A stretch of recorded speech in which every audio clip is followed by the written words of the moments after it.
Hello bachcho, let's read this question.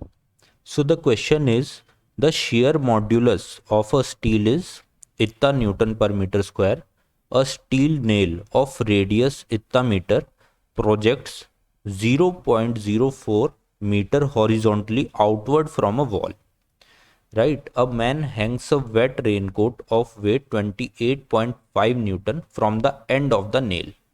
Assuming the wall holds its end of the nail, what is the vertical deflection of the other end of the nail?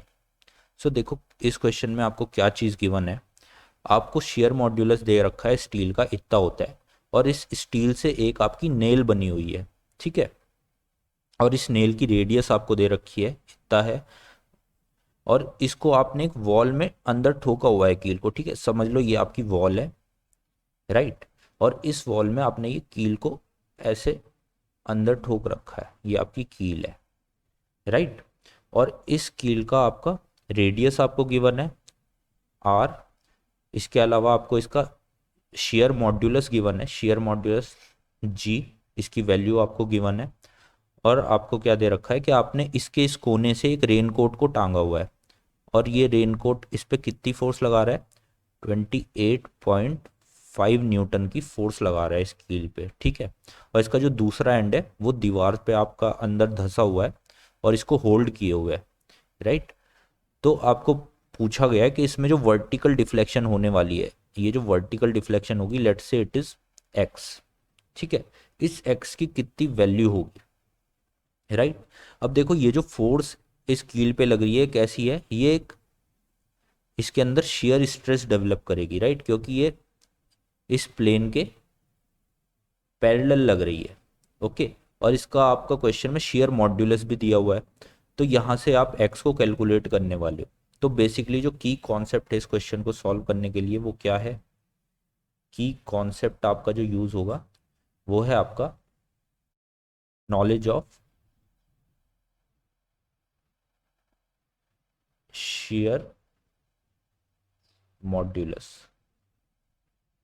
ठीक है। आपका share modulus क्या होता है ये आपको मालूम होना चाहिए। शेयर मॉड्यूलस क्या होता है आपका, G is equals to shear stress divide by strain, right. इसकी जो आपकी लेंथ इससे बाहर निकली हुई है ये एल, इसकी वैल्यू भी आपको गिवन है 0.04 मीटर, ओके। सो यहाँ से हम इस क्वेश्चन को सॉल्व करते हैं। देखो शेयर मॉड्यूलस की जो आपकी वैल्यू हो जाएगी वो कितनी हो जाएगी, शेयर स्ट्रेन आपकी कितनी होती है, आपकी जो फोर्स लग रही है एरिया पे, force per unit cross sectional area A, right. और आपकी स्ट्रेन कितनी हो जाएगी, जो आपकी ओरिजिनल लेंथ है आपकी एल, और जितना आपका डिफ्लेक्शन हुआ है वर्टिकल डिफ्लेक्शन एक्स, तो ये हो जाएगी आपकी शेयर मॉड्यूलस की वैल्यू।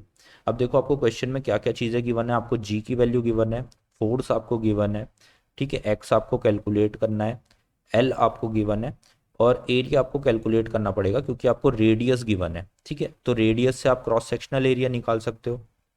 तो एरिया आपका कितना आ जाएगा, एरिया आपका आ जाएगा पाई are square, right.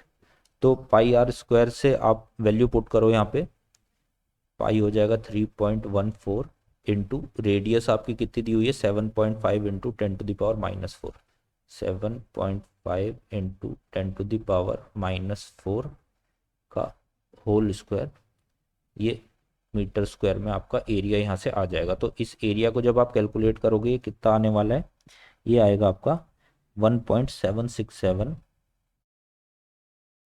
Into 10⁻⁻⁶ metre square, right. ये आपकी एरिया की वैल्यू आ जाएगी। सो अब इस वैल्यू को हम, let's say this is equation number 1, equation number 1 में सारी वैल्यूज हम पुट कर देते हैं अपनी। तो आपकी जी कितनी दी हुई थी, लेट्स से एक्स की वैल्यू इधर से निकाल लेते हैं कितनी आने वाली है। आप अगर इसको थोड़ा सॉल्व करोगे तो जी इज इक्वल्स टू आएगा आपका force into length divide by x into A. So इसको अगर आप रीअरेंज करोगे एक्स की टर्म में तो ये आ जाएगा कितना, F into L divide by G into A. Right. यहाँ पे आप वैल्यूज सभी पुट कर दो। फोर्स आपकी कितनी दी हुई है 28.5 न्यूटन। इसके बाद आपको दी हुई है आपकी लेंथ 0.04 मीटर।